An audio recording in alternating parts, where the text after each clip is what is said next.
नमस्कार दोस्तों।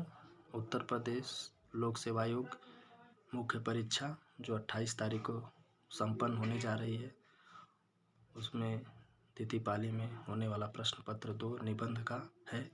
इसके लिए मैंने एक वीडियो बना दी है। दूसरा उसका भाग है दोस्तों, निबंध के अंक, जिसमें निबंध के अंग में 3 चीज़ें मुख्य रूप से होती हैं दोस्तों। भूमिका होती है, विषय वस्तु होता है, उपसंहार होता है। तो भूमिका के बारे में हम बता देना चाहते हैं कि निबंध की शुरुआत दोस्तों भूमिका से ही होती है, यानी हम इसे किसी निबंध का प्रवेश द्वार कह सकते हैं, यानी विषय प्रवेश करने का माध्यम। हम किसी भी निबंध की तरफ जाना चाहते हैं तो हमारा विषय प्रवेश कैसे हो, किस तरह का हो, कैसे उसको प्रभावी तरीके से लिखा जाए, ये उसमें भूमिका में हमें बताना ज़रूरी होता है। जैसे इसमें थोड़ी सी सैद्धांतिक चर्चा भी होती है, जैसे कि निबंध ऋतुओं पर है, पर्यावरण पर है, नारी समाज के उत्थान पर है, जाति प्रथा की चुनौतियां और समस्या को लेकर, जैसे कि अभी 2020 में 2021-20 में उसमें नारी जाति समस्या उसकी चुनौतियों को लेकर प्रश्न था। या फिर राष्ट्र के बारे में है, राष्ट्र के प्रति आपकी भावनात्मक सोच क्या है, राष्ट्र के बारे में आप देशभक्ति के बारे में आप प्रश्न लिख सकते हैं। तो ये सब हैं जिसमें को थोड़ा सा बारे में बताना होता है। भूमिका में पाठक को विषय वस्तु पर अग्रसर होने के लिए जो है बाध्य करती है। जो भूमिका होती है वो पाठक को विषय वस्तु पर अग्रसर होने के लिए बाध्य करती है कि आप विषय वस्तु पर अग्रसर रहें, इसी से बंधित रहें, यानी बंधे रहें। समझ रहे हैं ना दोस्तों। इसे प्रवेश द्वार भी कहते हैं। जैसे कि आप पर्यावरण पर ही लिख रहे हैं, पर्यावरण पर जैसे कि प्रदूषण है, तो आप अपनी भूमिका को प्रभावी बनाने के लिए दोस्तों, जैसे होता नहीं है कि उसकी शुरुआत कैसे करें। तो जैसे प्रदूषण है तो आप कह सकते हैं शुरुआत से ही कि सीने में जलन है, आँखों में तूफान सा, सीने में जलन है, आँखों में तूफान सा, इस शहर का हर शख्स क्यों परेशान सा। तो अगर यहाँ से आप अपनी परीक्षा की शुरुआत कर रहे हैं, भूमिका की शुरुआत कर रहे हैं, लेखनी की शुरुआत कर रहे हैं, तो आपका निबंध प्रभावी होगा। क्योंकि परीक्षक का मेन उद्देश्य दोस्तों यही होता है, आपका भूमिका देखेगा और उपसंहार देखेगा, बीच में आप क्या लिख रहे हैं उससे ज़्यादा मतलब नहीं रखता है। क्योंकि इतना बड़े शब्दों में निबंध को लिखना और भी कापियाँ होती हैं, तो मुख्य चीज़ देखता है कि वास्तव में लेख पाठक या क्या लिखना चाहता है, क्या बताना चाहता है। अब जैसे प्रदूषण के बारे में ही लिखना, जल प्रदूषण, जैसा कि अभी पिछली बार 21 बारे में गंगा सफाई अभियान और जल प्रदूषण से संबंधित एक निबंध आया था।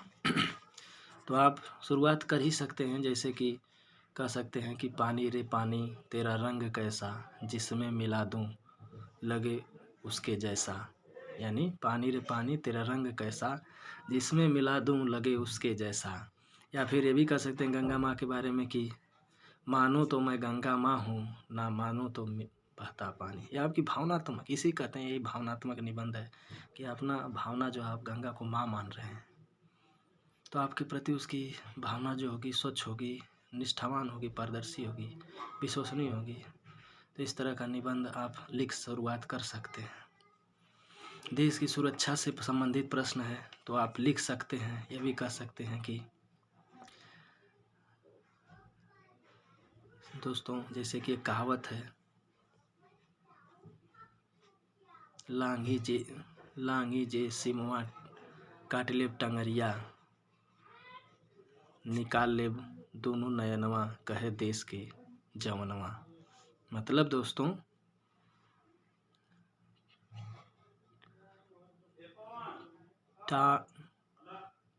जान रहे हैं ना कि पार करी जे सिमवा, टांग ले कर टंगरिया, निकाल ले दोनों नयनवा, कहे देश के जवानवा। तो ये ऐसे प्रश्न है, थोड़ा उत्तेजनापूर्ण दोस्तों, यही है। या फिर नारी के बारे में लिखना है तो नारी के बारे में भी कह सकते हैं, ना यत्र नार्यस्त पूजरे तत्र देवता रमन्ते। तो ये सब भूमिका है, ये सब भूमिका बना के अच्छी चीज़ें लिख सकते हैं। तो भूमिका एक को प्रवेश द्वार कहा गया है निबंध का किसी का, और प्रवेश द्वार जो है दोस्तों, जाहिर सी बात है अच्छी होनी चाहिए। अगर आपका प्रवेश द्वार ही बुरा है अच्छा सजावट के साथ नहीं है तो आने जाने से लोग कतराएंगे। देखते हैं ना, प्रवेश द्वार जहाँ बनाया जाता है कितना उसे सजा धजा के चढ़ा बढ़ा कर बनाया जाता है। तो आपका प्रवेश द्वार है भूमि का, आप उसे अच्छी तरीके से बनाएं। फिर दूसरा नंबर पर आता है विषय वस्तु। जिस विषय पर हम निबंध लिख रहे हैं उसका एक विषय वस्तु तैयार करें। जैसे कि हम पत्र लेखन लिखते हैं ना, तो विषय लिखते हैं कि ये विषय है, इस पर आप गौर करें और इसी के समाधान के लिए यह पत्र आपको लिखा। तो उसी तरह विषय वस्तु जो आप लिख रहे हैं उसकी एक क्रमबद्धता होनी चाहिए।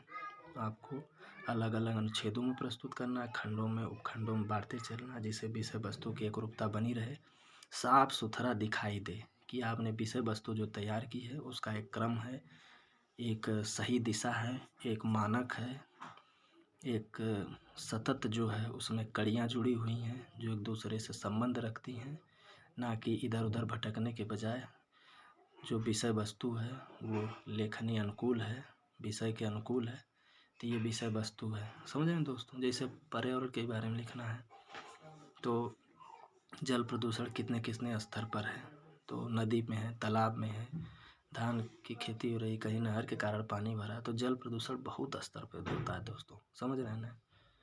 तो उसके जल प्रदूषण को दिखा दीजिए आप डायग्राम के माध्यम से। फिर जल प्रदूषण के हानि बता दीजिए दोस्तों।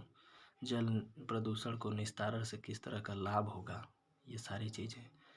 हानि में कई प्रकार की चीज़ों हमको बताना होगा। समझ रहे हैं दोस्तों। किस तरह से मानव जनजीवन पर, पशु पक्षियों के जल जीवन पर, पेड़ पौधों के जल जीवन पर किस तरह बुरा प्रभाव पड़ता है, मृदा पर किस तरह से जल प्रदूषण का प्रभाव पड़ता है, सारी चीज़ें। वातावरण किस प्रकार से दूषित होता है, जल प्रदूषण से ही कारण वायु प्रदूषण भी बढ़ता है। पानी सड़ रहा है, कीड़े मकोड़े पड़ रहे हैं, गंदगी फैले तो भी तो वायु प्रदूषण होगा ना। तो सारी चीज़ एक दूसरे से कनेक्ट है, तो आप विषय वस्तु में इस चीज़ को बता सकते हैं। दूसरी चीज़ उपसंहार है।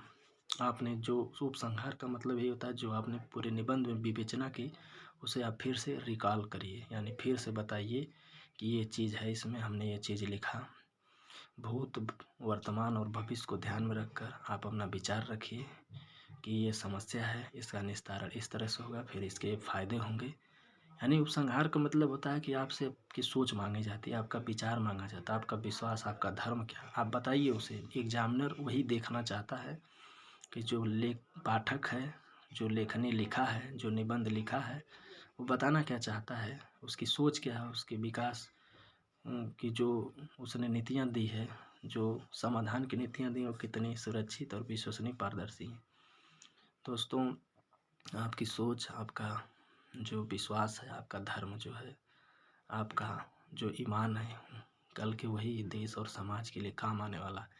तो आपको जो कुर्सी दी जा रही है तो आपसे कुछ न कुछ तो अपेक्षा की जाएगी ना, कि आप अच्छा से अच्छी सोच के हों, आप निष्ठावान हों, सत्यनिष्ठ हों, कर्मनिष्ठ हों, अपने पद में अभिरुचि रखते हों। क्योंकि दोस्तों चौथा पेपर जीएस का 4th पेपर इसीलिए रखा गया कि आप हैं क्या, इसीलिए एक निबंध और 4th पेपर भी जोड़ा गया ताकि आपकी जो असलियत हो सामने आए लोगों को। इसीलिए 3 चरणों में होती है परीक्षा, इंटरव्यू भी होता है। अगर मुख्य परीक्षा से आप बच गए तो आपकी असलियत इंटरव्यू में भी पता चलेगी।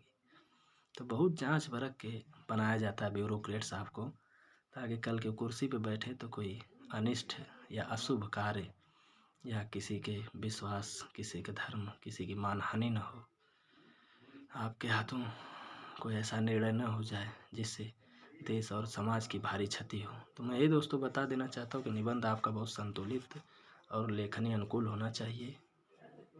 समाज और देश के हित में निबंध होना चाहिए। जो टॉपिक लिया है, आप जिस टॉपिक पे आप लिखने जा रहे हैं उसमें दोस्तों आपकी अभिरुचि होनी चाहिए, आपका विचार स्पष्ट होना चाहिए। यही सब है दोस्तों। धन्यवाद, नमस्कार।